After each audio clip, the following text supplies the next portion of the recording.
kind of a smallish change where the base spawn is changing. There are also changes where entire villages get taken over and destroyed. People lose, you know, the ability to go to certain services, all that kind of thing. So there's a degree of changes. Which is another thing about events is we never want to fall into a pattern. We never want it to be the case that you know that events go step 1, step 2, step 3, and done. We want it to always be the case that you don't quite know what's going to happen next. We have event chains that are, you know, 20 chains in complexity, 20 events where they're all interwoven, and we have events that are one-offs. And so the idea is we just look at the situation in the world and we decide, well, what would actually happen here, right? So for our setup here, it just made sense. The ogres are going to come down to the water, they're going to start gathering water, therefore there probably should be an event to defend them. And that's what we talk about event cycles a little more. So once the ogres are done collecting the water, they have to take the water back to where they are. Again, in the world, we want to try to keep immersion as much as we possibly can. So we don't want them to just teleport back and to just have done this thing and you don't actually see the water get delivered or anything like that, and just everything's okay now. We want it to actually see the NPCs moving, see things happening in the game. And so now this particular event chain, the ogres are moving back and you have to, again, defend them and make sure the water gets back home. So consequences. In this particular event, the consequences are, so ogres in our world are beastmasters. Their entire society is based around the fact that they all have these beast pets that they have, and so every ogre has a beast with them. This particular tribe was unable to get water, and so they couldn't keep their troughs filled to feed their beasts. And so a lot of their beasts were unhappy or not fed well enough, that sort of thing. And so what happens is, here in this case, a very visual, and again that's a theme for events, you want them to be very visual. In this particular case, the trough gets filled and there's a very, very happy vulture raptor there who now gets to drink. And in addition to that, part of consequences is obviously rewards, what's in it for the player. And that's a lot where karma comes in. So karma is a reward that you get for events. One of the things that we didn't want to have happen was for it to be the case that there were very specific rewards given away for events. And this is because we didn't want it to be the case that, let's say there's an event that is take over the garrison, and you know, there's one reward for defending the garrison successfully, and there's another reward for an event later that happens off of making the garrison be lost. We didn't want players fighting over whether or not they should let the event fail. We always wanted it to be the case that players are trying to make events succeed. And so, and this is all part of our general philosophy with PvE in Guild Wars 2, is we want players to feel like every other player in the world is their ally. We want them to feel like every other player in the world has the same goals as them and is not a competitor. Every other player is a potential partner. And that was very important for us. So that's also kind of what the event system is about. And so what happens is, often is the case, these karma vendors who have the little karma symbol over their head will pop up, and there's just a huge variety of things that they can do for you. They can sometimes give you really cool items.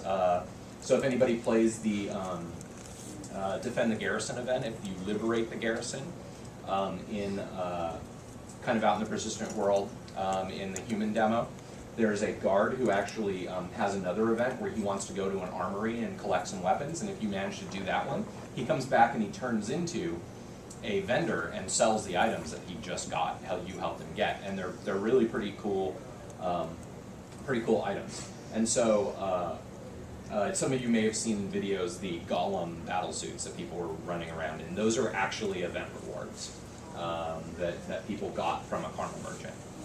So things like that, just really cool things in the world that you think are rewarding that you can only get by getting karma by doing events. And a lot of times, the reward merchant will appear as a direct result of what happened in the event. So, for example, that soldier I just talked about is a really good example. He's not there if the centaurs are holding the garrison. So when you liberate the garrison, he then shows up and his event starts, he wants to do his event.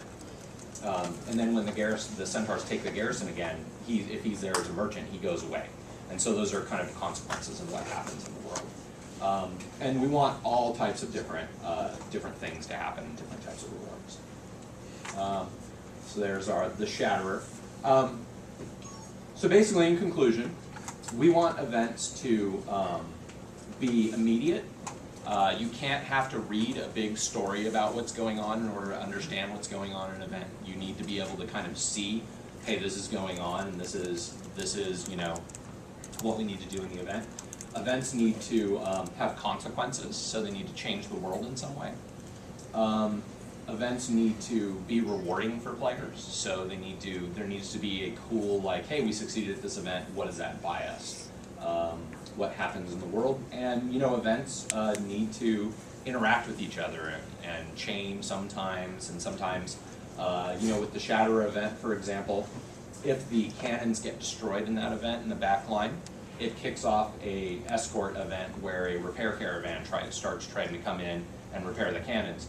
That's a good example of an event that it's not like it changed directly as a consequence from the event finishing, but it changed based on something that happened during the event. So, so we can do that sort of stuff too. Okay, so that's kind of a basic overview of events.